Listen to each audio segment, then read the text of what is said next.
Show की शुरुआत में दिखाया जाता है कि एरिना में ब्लड लाइन कार से एंटर होते हैं। इसके बाद ब्लड लाइन जैसे ही उतरते हैं तो उन्हें इंटरव्यू के लिए एक इंटरव्यूअर आके उनसे बातें करता है। तभी रिडल अपने स्कूटर पे से निकल के बीच में से ब्लड लाइन के होके निकल जाते हैं। इसके बाद अलायस कार के पीछे से आते हैं, तभी उन पे सोलो सिकोआ बुरी तरह से अटैक कर देते हैं और उनको बैक स्टेज या यूं कहूं अरीना में ही बुरी तरह से मार के ढेर कर देते हैं। अब शो की शुरुआत ब्लड लाइन की एंट्री से होती है। जे ऊसो आके बोलते हैं वॉशिंगटन डीसी, हम आज आपकी सिटी में हैं। इसके बाद ऊसोस कहते हैं कि आज की रात जो टैग टीम टाइटल मैच होने वाला था वो अब नहीं होगा, क्योंकि हमारे फ्रेंड सोलो सिकोआ ने अलायस को सही जगह पहुंचा दिया है। ऊसोस कहते हैं हमें पता है कि आप ब्लड लाइन को देखने आते हैं, लेकिन कोई बात नहीं, रिडल भी आज बेइज्जत होने से बच गया। तभी यहाँ पे रिडल की एंट्री हो जाती है। वो आके कहते हैं कि ये बिल्कुल भी अच्छा नहीं है जो तुमने मेरे पार्टनर अलायस के साथ करा। ये ब्लड लाइन जैसा होना नहीं है, क्योंकि ब्लड लाइन अपना टाइटल डिफेंड करने से शायद नहीं डरते हैं और तुम यहाँ पे अपना टाइटल डिफेंड करने से डर रहे हो। रिडल कहते हैं कि ये ऊसी भी नहीं है। तभी सैमी ज़ैन उनको टोकते हैं और कहते हैं हे ऊसी कैसे बोला तूने, ऊसी कैसे बोला तूने, ऊसी केवल मैं बोल सकता हूं, मैं बता सकता हूं ऊसी कब और कहां बोलना चाहिए। देखो, ऊसोस हिस्ट्री में लॉन्गेस्ट टैग टीम चैंपियन है, ये ऊसी होता है। अब सैमी ज़ैन रिडल से कहते हैं कि तुम अपना हाल अलायस की तरह नहीं चाहते हो तो चुपचाप यहां से निकल जाओ, वरना तुम्हारा हाल भी अलायस जैसा होगा।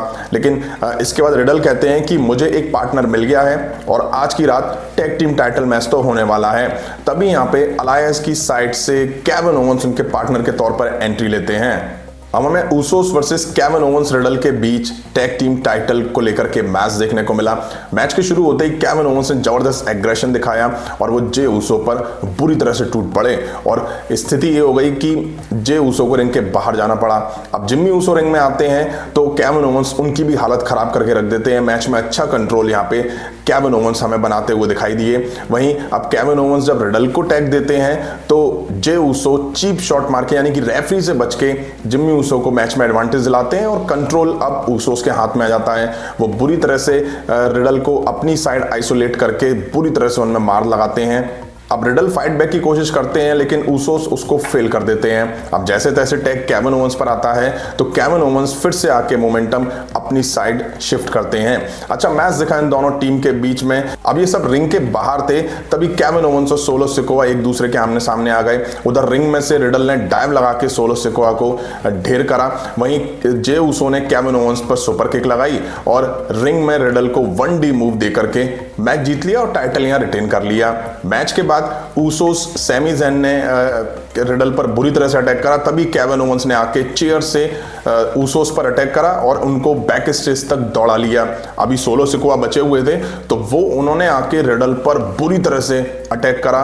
काफी एग्रेसिव वो दिखाई दे रहे थे। उन्होंने ओमेगा के भी मूव का इस्तेमाल करा, जो स्पाइक ओमेगा यूज करते थे ना, वो भी रिडल पर लगाया और गले में चेयर फंसा के उनको बुरी तरह से वहीं ढेर कर दिया। मेडिकल स्टाफ टीम ने आके रिडल को अटेंड करा। अब मुझे लगता है कि शायद सोलो सिकोआ ने ओमेगा को यहाँ पे ट्रिब्यूट दिए, क्योंकि वो बार बार ऊपर देख रहे थे। इसके बाद हमें बैले की एंट्री होती हुई दिखाई दी। बैले रिंग में अपनी एंट्री लेती हैं, तभी क्राउड में से बेकी लिंच की एंट्री हो जाती है। बेकी लिंच कहती हैं कि मैं मर्चेंडाइज साइड खड़ी हुई थी, तब मुझे याद आया कि लास्ट वीक मैंने कैसे डैमेज कंट्रोल की तीनों वुमेन्स को धूल चटा के रख दी थी। फिर बेकी लिंच कहती हैं कि बैले तुम्हें याद है 3 साल पहले हम एक दूसरे के आमने सामने आए थे, लेकिन अब हम वहां नहीं जा सकते क्योंकि तुम उस टाइम चैंपियन बन गई थी, तुम डबल ड्यूटी कर रही थी, तुम अच्छा काम कर रही थी। एक तरह से बेकी लिंच ने यहाँ पे बैले की तारीफ कर दी।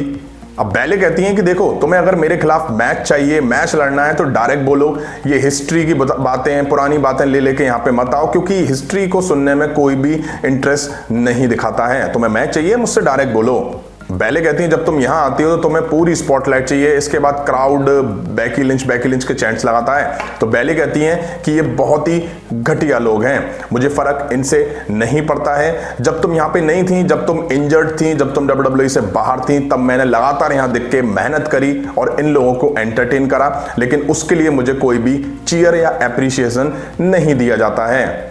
अब बेकी लिंच कहती हैं कि फर्क पड़ता है तुम्हें, डैमेज कंट्रोल ने अच्छा काम करा है लेकिन कंप्लीट अच्छा काम नहीं करा है, क्योंकि उसकी 2 वुमेन्स चैंपियन है और एक उसमें से तुम जो कि हारी हुई हो। आई होप तुम आज के मैच में अच्छा करो और अपना मैच जीत लो। इसके बाद बेकी लिंच उतर के जाती हैं, तभी वहां पे रेहा रिप्ले की एंट्री होती है। दोनों एक दूसरे को स्टेज पर काफी देर कन्फ्रंट करती हैं, फिर रेहा रिप्ले रिंग के लिए निकल जाती हैं और फिर बेकी लिंच बैक स्टेज चली जाती हैं।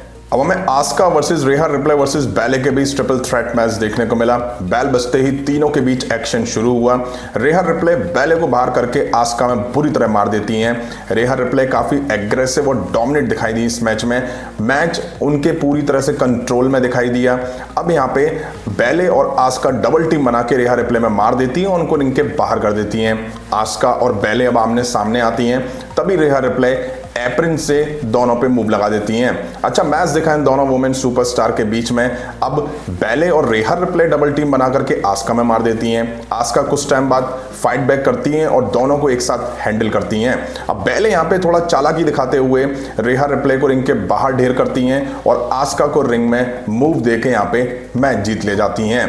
मैच के बाद रेहा रिप्ले हार से बौखलाई हुई थी और उन्होंने आस्का पर बुरी तरह से अटैक करा और उनको अपना मूव देके यहाँ पे ढेर कर दिया। अब हमें सेथ रॉलिंस दिखाई दिए। सेथ रॉलिंस क्राउड का मंडे नाइट रॉलिंस में वेलकम करते हैं। वो बोलते हैं कि तुम मुझसे प्यार करते हो, मैं विजनरी हूं, और वो फिर बताते हैं कि नेक्स्ट वीक रॉ के एपिसोड में ऑलमाइटी बॉबी लैशली के खिलाफ मेरा यूएस टाइटल को लेके नंबर 1 कंटेंडर मैच है। जो जीतेगा वो ऑस्टिन थ्योरी को यूएस टाइटल के लिए फेस करेगा।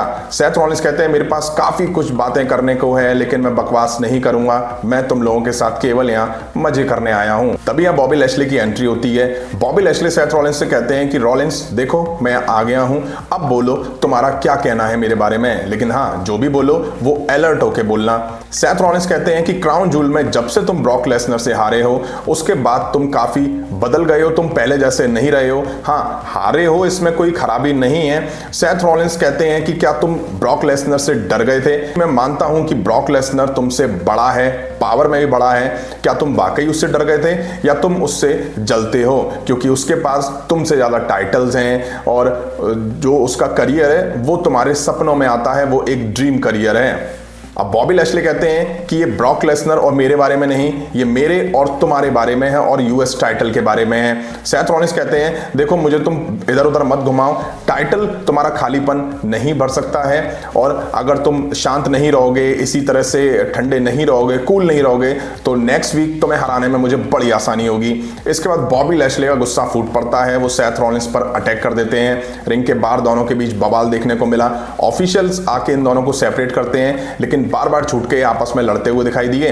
अब रिंग में इनके बीच बवाल दिख रहा था, तभी बॉबी लैशली सेथ रॉलिंस पर स्पीयर कनेक्ट करते हैं लेकिन वो गलती से ऑफिशियल को लग जाती है और सेथ रॉलिंस यहां से निकल जाते हैं। अब back stage interviewer Austin theory के पास दिखा। इंटरव्यूअर ऑस्टिन थ्योरी से पूछता है कि सेथ रॉलिंस और बॉबी लैशली के जो बीच अभी बवाल दिखा है उसके बारे में क्या कहना है। ऑस्टिन थ्योरी कहते हैं मुझे इनसे कोई लेना देना नहीं है, दोनों फॉर्मर चैंपियन आपस में इसी तरह से लड़ते रहे और मेरी ये शुरुआत है, मैं इसी तरह से आगे बढ़ता रहूंगा। तभी वहां पे अली आ जाते हैं। अली कहते हैं कि तुम कभी कभी बहुत ज्यादा बोल जाते हो। फिर अली यहाँ पे न्यू यूएस चैंपियन बनने का दावा करते हैं। ऑस्टिन थ्योरी कहते हैं कि तुझे मैच चाहिए ना, मौका चाहिए ना तुझे, चल आज की रात मैं देता हूं, लेकिन अगर तू हार जाए ना तो आज के बाद मुझे अपनी शक्ल मत दिखाना। अब हमें अली वर्सेस ऑस्टिन थ्योरी के बीच यूनाइटेड स्टेट्स टाइटल को लेकर मैच दिखा। मैच शुरू होते ही दोनों के बीच जबरदस्त एक्शन देखने को मिला। ऑस्टिन थ्योरी शुरू से ही अली को मौका देने के मूड में बिल्कुल नहीं थे, वो काफी एग्रेसिव और डोमिनेट दिखाई दिए यहाँ पे। अली और ऑस्टिन थ्योरी दोनों ने इंप्रेस करा क्योंकि दोनों ही यंग सुपरस्टार हैं। अब ऑस्टिन थ्योरी अली को फिर पनिश कर रहे थे, तभी यहाँ पे डॉल्फ जिगलर ने आके ऑस्टिन थ्योरी पर सुपर किक लगा दी। मैच डिस्क्वालिफिकेशन की वजह से एंड कर दिया गया। अली मैच से हाथ धो बैठे, इसको लेकर के वो डॉल्फ जिगलर पे झल्ला रहे थे, दोनों एक दूसरे को कन्फ्रंट कर रहे थे। तभी यहाँ पे ऑस्टिन थ्योरी ने आके दोनों पे अटैक करा और दोनों को यहाँ पे रिंग में ढेर कर दिया। इसके बाद हमें ओसी वर्सेस कॉर्बिन अल्फा एकेडमी के बीच मैच देखने को मिला। ये 6 मैन टैग टीम मैच था। कॉर्बिन और एजे स्टाइल मैच की शुरुआत करते हैं। ठीक ठाक मैच और ठीक ठाक एक्शन देखने को मिला इस मैच में। वहीं एक टाइम अल्फा एकेडमी और कॉर्बिन अच्छे से हावी दिखाई दिए ओसी के अगेंस्ट, बट एंड में मैच ओसी ने जीत लिया। इसके बाद हमें अकीरा टोजावा वर्सेस डोमिनिक के बीच मैच देखने को मिला। रिंग साइड जजमेंट डे के सभी सुपरस्टार मौजूद होते हैं। अकीरा टोजावा ने काफी इंप्रेस करने की कोशिश करी अगेंस्ट डोमिनिक इस मैच में। डोमिनिक को काफी वो शुरुआत में चकमा देते हुए दिखाई दिए। वहीं टॉप रोप से अकीरा टोजावा डोमिनिक को मूव लगाते हैं, लेकिन डोमिनिक हट जाते हैं। इसके बाद डोमिनिक टॉप रोप से फ्रॉग स्प्लैश देते हैं और मैच जीत ले जाते हैं। मैच के बाद भी यहाँ पे डोमिनिक अकीरा पे अटैक करने के लिए जैसे ही उन पे आगे बढ़ते हैं, तभी यहाँ पे स्ट्रीट प्रॉफिट्स की एंट्री होती है। जजमेंट डे के सभी मेंबर्स रिंग से निकल के चले जाते हैं। अब हमें Alexa bliss versus Becky Lynch versus Nikki cross के बीच ट्रिपल थ्रेट मैच देखने को मिला। मैच शुरू होने से पहले निक्की पे भूत आ जाते हैं। वो जैकेट उतार के अपनी दे मैट पे मार रही थी। इसके बाद बेकी लिंच और अलेक्सा ब्लिस दोनों मिलकर निक्की को रिंग के बाहर कर देती हैं और फिर बेकी लिंच और अलेक्सा ब्लिस आपस में बढ़ती दिखाई दी। एक टाइम आया जब निक्की क्रॉस भी इनके बीच जो एक्शन चल रहा था उसमें शामिल हुई। फिर तीनों के बीच अच्छा मैच देखने को मिला हमें। वहीं बेकी लिंच काफी अच्छा दिखाई दी। वहीं बेकी लिंच की साइड से कुछ मौकों पर बॉच भी दिखाई दिए। कुछ अच्छे मूव भी इन तीनों के बीच चलते हुए दिखाई दिए। अब मैच एंड फेस में था, बेकी लिंच के कंट्रोल में था, तभी यहाँ पे डकोटा काय और स्काई की एंट्री होती है। वो बेकी लिंच को खींच के अटैक कर देती हैं और उनको उठा के अनाउंस टेबल पर दे मारती हैं। उधर रिंग में ढेर पड़ी निक्की क्रॉस पे अलेक्सा ब्लिस मूव लगा के मैच जीत ले जाती हैं। अब नेक्स्ट वीक हमें बैले वर्सेस अलेक्सा ब्लिस के बीच एक मैच देखने को मिलेगा। जो जीतेगा वो बियांका ब्लेयर को रॉ वुमेन्स चैंपियनशिप के लिए फेस करेगा। आज के रॉ में यही सब देखने को मिला। वीडियो यहां तक देख लिए तो लाइक करें, चैनल पे नए हो तो सब्सक्राइब करें। मिलता हूं नेक्स्ट वीडियो में। Thank you.